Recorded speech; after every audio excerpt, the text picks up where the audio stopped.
Hello and welcome back to GP Video Podcast by Nadia. So, as you remember that yesterday or day before yesterday, I started the topic of gastroesophageal reflux and gastroesophageal reflux disease in infants. So, we will be continuing with that today.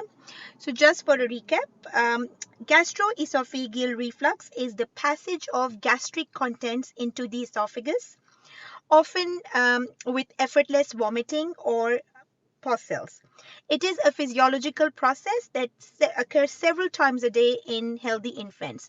And I told you who is an infant. An infant is um, a baby up to 12 months. So any time from the birth up to 12 months, a baby is called an infant.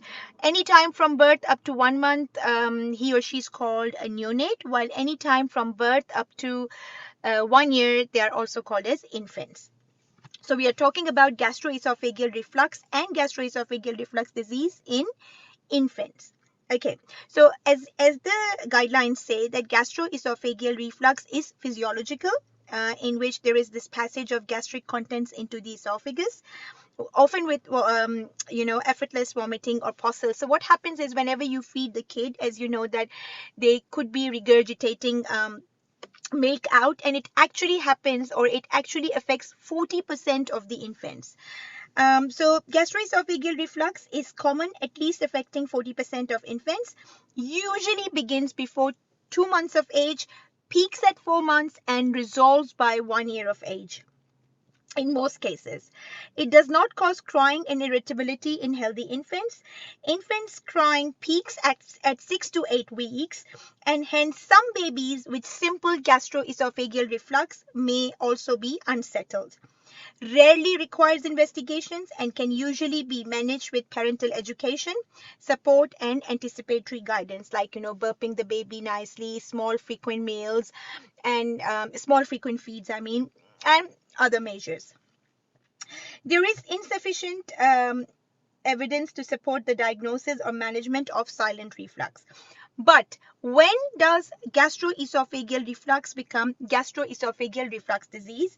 Is when gastroesophageal reflux disease is when gastroesophageal reflux causes vomiting with refusal to feed, pronounced irritability with feeding, aspiration, chronic cough and wheeze, slow weight gain, and sometimes if they cough up blood, vomit blood, that all, any of these, not all of them, of course, any of these signs, refusal to feed, or pronounced irritability with feeding, or aspiration of the gastric content, chronic cough, wheeze, slow weight gain, and vomiting up blood, these are all the symptoms when you would think that, okay, this is now not the physiological or the normal gastroesophageal reflux, but it could be gastroesophageal reflux disease.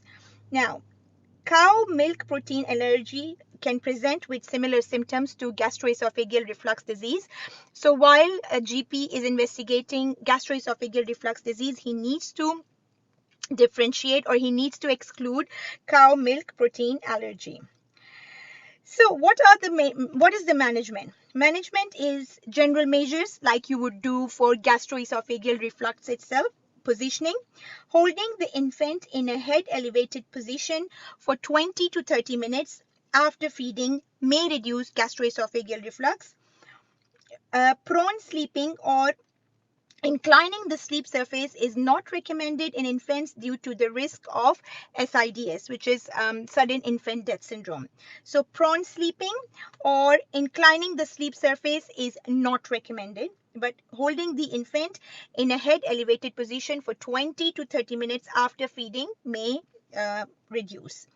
Thickened feeds. In bottle-fed babies, thickened feeds may reduce frequency of vomiting. Anti-reflux formulas are pre-thickened, or alternatively, a thickening agent can be added to a standard formula or express breast milk. Thickened feeds can contribute to constipation though. Ensure the infant is not being given sodium alginate, Gaviscon infant, as co-administration increases risk of bowel obstruction. Optimize feeds. Observation and assessment of feeds by an experienced lactation consultant or maternal child health nurse can be helpful. Assess feed volumes in formula-fed infant lead to identify overfeeding. So overfeeding can also sometimes cause this. Reducing feed volumes can reduce regurgitation. So small meals, small feeds, but more frequently, but should only be considered if excessive for infant's weight. Consider a trial of smaller, more frequent feeds in these infants if practical. GORD alone is not an indication to change formula or stop breastfeeding. One particular brand of standard cow milk formula does not confer benefit over another, nor do they vary in their content of dairy. Okay, so if specific measures are, consider cow milk protein exclusion. Then another one is, the last one is, consider acid suppressant therapy. Acid suppressant therapy may be indicated in specific patients with GORD. So usually pediatricians and GPs can give you some omeprazole, which is a protein pump inhibitor. Can be used in infants. Omeprazole less than 10 kg, 5 milligram once daily. So if your infant is less than 10 kgs, we can consider 5 milligram once daily. And you should use it for 4 weeks trial to see how the patient goes. And if he's traveling good on it, then we can continue with it, but not for longer terms. And then we can always review it periodically. So this is all about gastroesophageal reflux and gastroesophageal reflux disease in infants, which is like, gastroesophageal reflux itself is very, very common. Gastroesophageal reflux disease is not that common, but still is a possibility and can be treated both with the general measures and with the specific measures like omeprazole or proton pump inhibitor. And also we need to exclude cow milk protein allergy. Alrighty, thank you so much. I'll see you next time.